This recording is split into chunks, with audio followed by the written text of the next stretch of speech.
अगर किसी दरख्त के ऊपर 302 लिख दिया जाए तो वो भी मुरझाना शुरू हो जाता है। वहाँ पे यही देखा है कि इंसान की जो जवानी है, जो अपनी ज़िंदगी है, वही तबाह बर्बाद होती है। जेल में जिसके पास पैसा ना, उसको तो कोई टेंशन नहीं है, बस उसको बाहर आने की टेंशन होती है। जेल में दाखिल होते साथ ही पैसा शुरू हो गया। हाँ, जो पहली दफ़ा गया है ना, उसको इतना नहीं समझ आएगा, तो जो दूसरी दफ़ा चला जाए उसको समझ सारी हो जाती है। जो 302 और 324 वाला केस होता है उसको थप्पड़ नहीं मारते।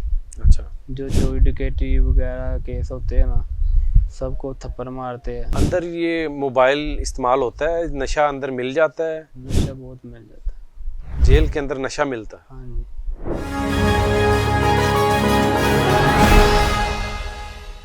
अस्सलाम वालेकुम नाजरीन, मेरा नाम मियां इम्तियाज़ है और आप देख रहे हैं जेल कहानी। आज की जो जेल कहानी है ये एक नौजवान की है जिसकी उम्र 22 साल है और 22 साल की उम्र में वो जेल काट के आया है और कत्ल का मुकदमा, यानी हमने सुना है कि अगर किसी दरख्त के ऊपर 302 लिख दिया जाए तो वो भी मुरझाना शुरू हो जाता है। तो ये नौजवान मेरे साथ मौजूद है, इससे इसकी जेल कहानी सुनते हैं कि 302 का मुकदमा था और रिहाई कैसे हुई, जेल के अंदर माहौल कैसा था, जेल से निकलने के बाद क्या सीख के क्या आए हैं, सबक क्या लिया है। अली हसन, बहुत शुक्रिया आपने वक्त दिया। ये 302 का मुकदमा हो गया था जी। तो फिर क्या हुआ? फिर बेगना थे हम, उन लोगों ने पर्चा करवाया था, मुखालफत थी, अच्छा। पुरानी दुश्मनी थी, तो बेगना थे हम, जेल में चले गए। तो उधर से फिर 2 साल जेल में रहे हम लोग। कितने मुकदमे कितने थे?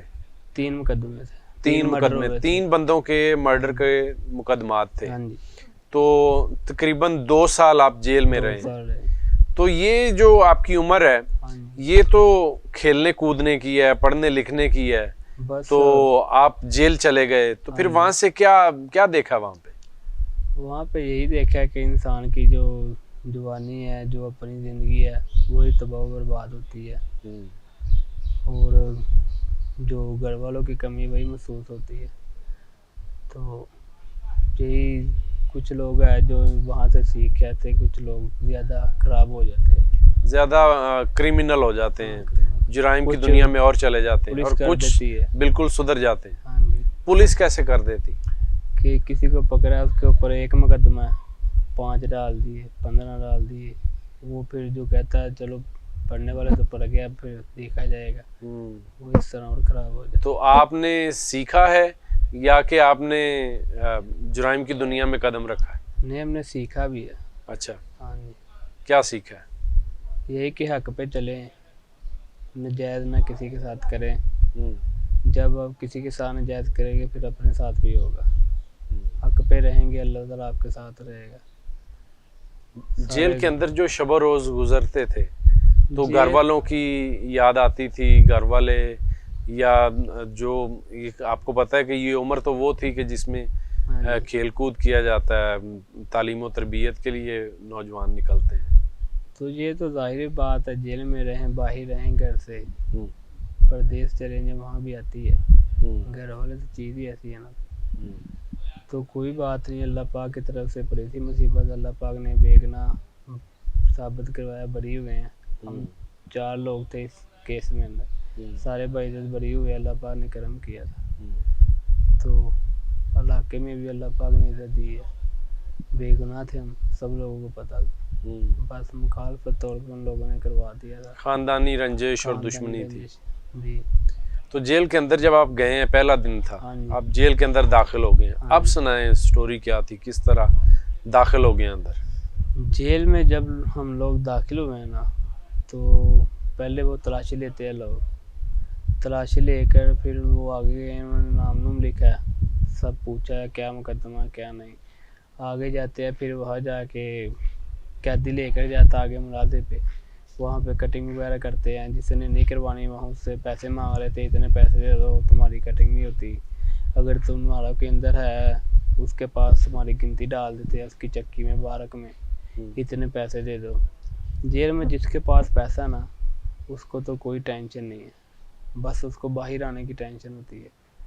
तो बाकी जो जेल में गरीब आदमी है ना, उसकी कोई ज़िंदगी नहीं है। जेल में दाखिल होते साथ ही पैसा शुरू हो गया। हाँ, जो पहली दफ़ा गया है ना, उसको इतना नहीं समझ आएगा, तो जो दूसरी दफ़ा चला जाए उसको समझ सारी हो जाती है कि पैसे देते जाओ कुछ भी नहीं होगा, सब सुकून से है। पहला पहला जो आदमी आता है ना, उसके ऊपर प्रेशर डालते हैं कि जो कुछ है तुम्हारे पास दे दो। उसके पास पैसे है भी ना, किसी मुलाजिम ने पकड़ लिए, चाहे 5,000 10,000 15, जितना भी, उन लोगों ने वापस नहीं देना, वो वापस नहीं मिलना। नहीं देंगे। यही है कि प्रेशर डाल देते हैं, नया नया बंदा जाता है, उसको क्या समझ होती है। तो यही बात है, मेरे पास थे पैसे, तो मुलाजिम आए, कहते हमें दे दो, लेकिन मुझे बाहर से समझा दिया गया था, आगे भी है थे, मेरा कज़न था आगे, वो आ गया था लेने मुझे, फिर समझ आ गई थी। फिर अल्लाह पाक ने करम किया, फिर मुलाजा हो गया।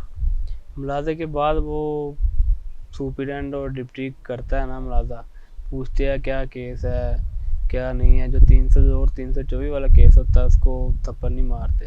अच्छा। जो चोरी डकैती वगैरह केस होते हैं ना, सबको थप्पड़ मारते हैं, फिर उनकी गिनती डाल देते हैं बारकों में, फिर वो अपनी चक्की में रहता है। तो जब जो कैदी है या हवालाती है उसको सजा देनी होती है तो क्या करते हैं? सजा उसको देते हैं जो गलत काम करता है, नशा करता हो या चोरी मोबाइल चलाता हो या अपना लड़ाई करे, उसको सजा देते हैं। वैसे वो सजा नहीं देते जल्दी। अंदर ये मोबाइल इस्तेमाल होता है, नशा अंदर मिल जाता है? नशा बहुत मिल जाता है जेल के अंदर, नशा मिलता है? हाँ जी। कैसे? कुछ मुलाजिम भी साथ मिले होते हैं, कुछ लोग खुद ही ले जाते हैं। अच्छा। पैसे देते हैं ना, चला जाता सब कुछ ही अंदर। पैसे आप दें तो नशा भी कर सकते हैं और फ़ोन भी इस्तेमाल कर सकते नहीं नहीं, फ़ोन चोरी चलाना पड़ता है। हैं। लोग चलाते थे, बस उन लोगों ने रखे हुए थे खुफिया ही, अच्छा। नहीं पता चलने देते थे। तो अंदर तो सिग्नल नहीं आते? उन लोगों को पता नहीं क्या कुलिये थे, चला लेते थे वो लोग। तो फिर आप घर में कैसे रब्ता करते थे? हम तो जब तरीक पे आते थे तब करते थे। अंदर पीसीओ भी है, हफ्ते बाद होता है, पीर के पीर दिन होता था हमारा कॉल का, तब करते थे। तो वो फ्री कॉल होती? नहीं, वो भी कॉल पहले लोड करवाना पड़ता है, 200 की पर्ची बनती थी, वो करवाएं फिर कॉल होती है। तो सारा दिन क्या करते रहते थे जेल में? सारा दिन जेल में दोस्त होते थे, उनके पास बैठ जाओ, कभी उसकी चक्की में चले जाओ, कभी उधर बैठ जाओ।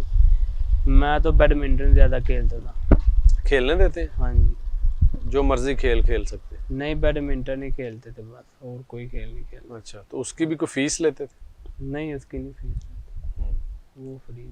अच्छा, ये तो बड़ी सहूलत है फिर, ये अच्छी बात है ये जेल अच्छी वालों। बात है जेल पर। सही।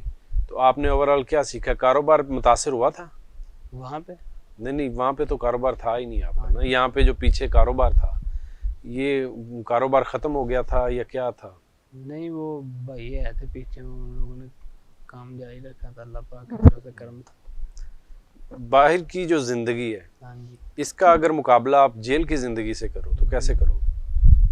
पॉसिबल ही नहीं है। अच्छा। बाहर की ज़िंदगी तो सुकून वाली ज़िंदगी, अपनी मर्ज़ी से उठे हैं, जो भी है काम करें। वहाँ पे उन लोगों की मर्ज़ी पे उठना पड़ना था, सोना भी उनकी मर्ज़ी से, और लाइट भी नहीं बंद कर सकते थे जब सोना। अच्छा। लाइट नहीं बंद करने दी। जब आपने सोना है तो लाइट ऑफ नहीं कर सकते? नहीं कर सकते। तो कभी आपको अंदर सज़ा भी मिली है? नहीं, सज़ा नहीं मिली। अल्लाह पाक ने इज्जत दी थी। अच्छे बच्चों की तरह आपने जेल काटी? अभी भी याद करते हैं वो लोग। अच्छा। तो अब दोबारा तो कोई ऐसा इरादा नहीं है? ये अल्लाह पाक की तरफ से पड़ती है मुसीबत। लेकिन बंदा कोशिश कर सकता है कि वो बचा तो है ही है, बचत रहे, हक पे रहे, कोई बात नहीं, नजायज़ नहीं करना। अली हसन, बहुत शुक्रिया। थैंक नाज़रीन, आपने सुना ये अली हसन की जेल कहानी। ये इसकी उम्र 22 साल है और 22 साल के अंदर 2 साल ऐसे हैं जो जेल के अंदर इन्होंने गुजारे हैं। तो इनका भी मैसेज यही है कि आप हक पर रहें और सब्र और तहम्मुल के साथ रहें, क्योंकि आपकी छोटी सी गलती किसी की जान ले सकती है, किसी के साथ लड़ाई हो सकती है, कुछ झगड़ा हो सकता है, तो फिर उसका जो खमियाजा है वो आपका पूरा ख़ानदान भुगतता है। तो अपने मेज़बान मियाँ इम्तियाज़ को इजाज़त दीजिए। अल्लाह निगहबान।